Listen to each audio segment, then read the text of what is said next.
जिस लड़के ने कभी गांव की गलियों में साइकिल चलाई, आज उसके काफिले में लग्जरी कारों की लंबी कतार है। शादी भी भारत में नहीं बल्कि दुबई के लग्जरी क्रूज पर।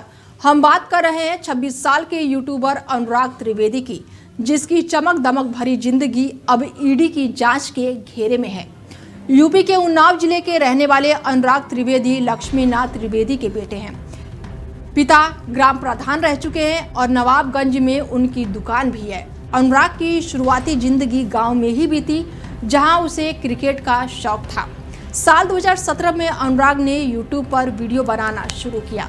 धीरे धीरे उसने क्रिकेट एनालिसिस और फैंटेसी क्रिकेट को अपनाकर मुख्य कंटेंट बनाया। 2019 के बाद फैंटेसी स्पोर्ट प्लेटफॉर्म से जुड़कर उसकी लोकप्रियता तेजी से बढ़ी और आज यूट्यूब पर उसके करीब 70 लाख सब्सक्राइबर और इंस्टाग्राम पर 24 लाख से ज़्यादा फॉलोअर्स हैं।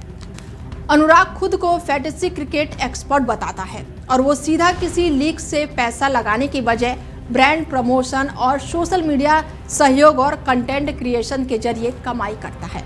और इसी कमाई से उसने गांव में लग्जरी घर बनवाया, लखनऊ में भी एक आलीशान मकान खरीदा और कई महंगी गाड़ियां अपने काफिले में शामिल की, जिसमें मर्सिडीज, BMW, फरारी, लैम्बोर्गिनी जैसी कई गाड़ियां शामिल हैं। 22 नवंबर को अनुराग ने लखनऊ की रहने वाली युवती से दुबई में एक लग्जरी क्रूज पर शादी की।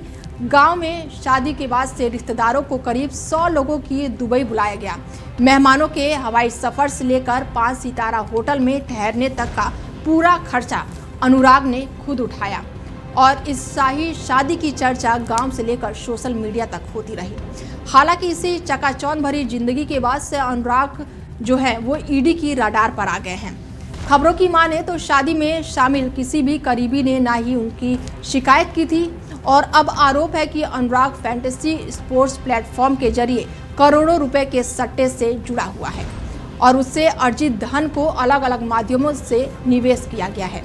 ईडी को शक है कि अनुराग को घोषित आय और उसकी संपत्तियों में बड़ा अंतर है। हाल ही में ईडी की टीम ने उसके ठिकानों पर छापेमारी की। हालांकि एजेंसी ने अब तक कोई भी आधिकारिक बयान जारी नहीं किया है और ये भी स्पष्ट नहीं हुआ है कि छापेमारी में क्या क्या कुछ बरामद हुआ है। फिलहाल ईडी की जांच जारी है और एजेंसी ये पता लगाने में जुटी हुई है कि इस कथित नेटवर्क में और कौन कौन लोग शामिल हैं, कितने पैसे अवैध तरीके से कमाए गए हैं और उसे कहां पर निवेश किया गया है।